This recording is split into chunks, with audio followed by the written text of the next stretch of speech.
अयोध्या जी में राम मंदिर से लेकर के देश के किसी भी मंदिर में चोरी करना महापाप है, और जिन्होंने चोरी की है उनको जेल की सलाखों के पीछे होना चाहिए, उनको कठोर से कठोर दंड दिया जाना चाहिए, चाहे वो कितने ही बड़े व्यक्ति हो या कोई अपने आप को आम व्यक्ति कहता हो।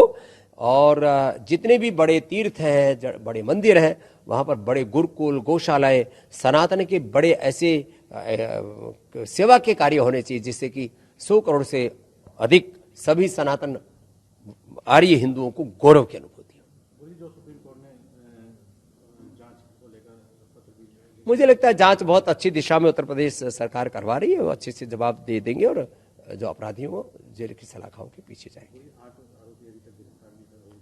और भी गिरफ्तार होंगे और आगे से चोरी करने से डरे लोग उस तरह का सबक सिखाना चाहिए इन अपराधियों को।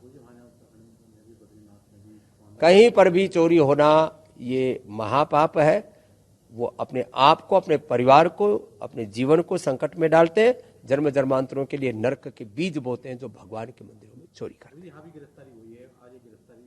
अच्छी बात है, और भी गिरफ्तार होने चाहिए और ऐसी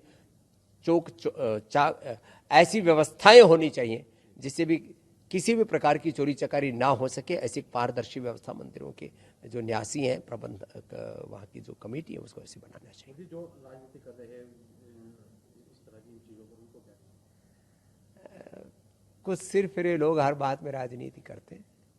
भैया चोरी चकारी चाहे मंदिर में हो चाहे देश में हो, राजनीतिक तौर पर भी तो गांव से लेकर के जिला तहसील से लेकर के चारों तरफ लोगों ने भ्रष्टाचार को एक तरह से अपना कारोबार बना रखा है।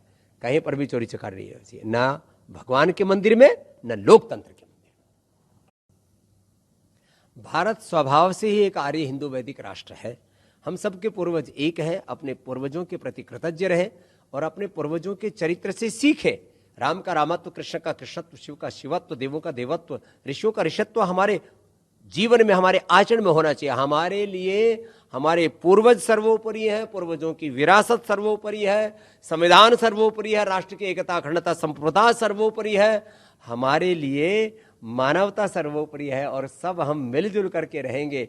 और जननी जन्मभूमि से स्वर्गादपि गरीयसी, माता भूमि पुत्र हम पृथिव्या के संकल्प के साथ हम अपने अपने क्षेत्रों में पुरुषार्थ करेंगे तो भारत आर्थिक दृष्टि से, राजनीतिक दृष्टि से, सामाजिक दृष्टि से, वैचारिक, धार्मिक, आध्यात्मिक दृष्टि से पूरा नेतृत्व करने में समर्थ होगा विश्व का।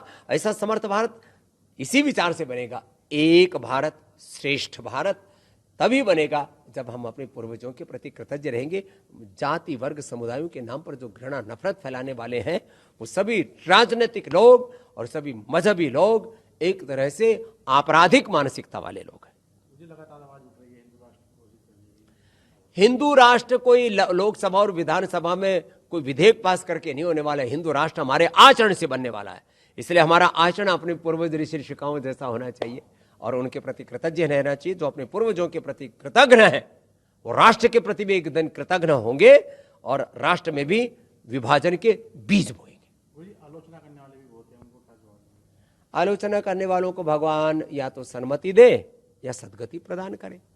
99% लोग मेरी बातों से सहमत हैं कि हम सब एक हैं और 1% जो सिर्फ रे लोग हैं मजहबी दृष्टि से, राजनीतिक दृष्टि से, उनको ऐतिहासिक दृष्टि से, सांस्कृतिक दृष्टि से, मानवीय दृष्टि से विचार करना चाहिए।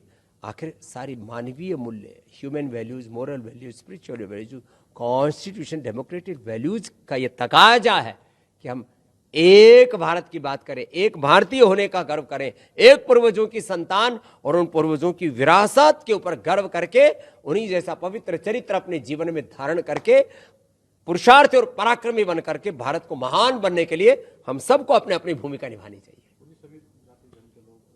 सब जाति धर्म वर्ग समुदाय के लोग मिलजुल करके रहे।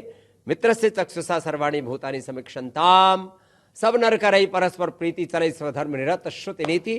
किसी भी प्रकार से एक दूसरे से बैर विरोध ना करें।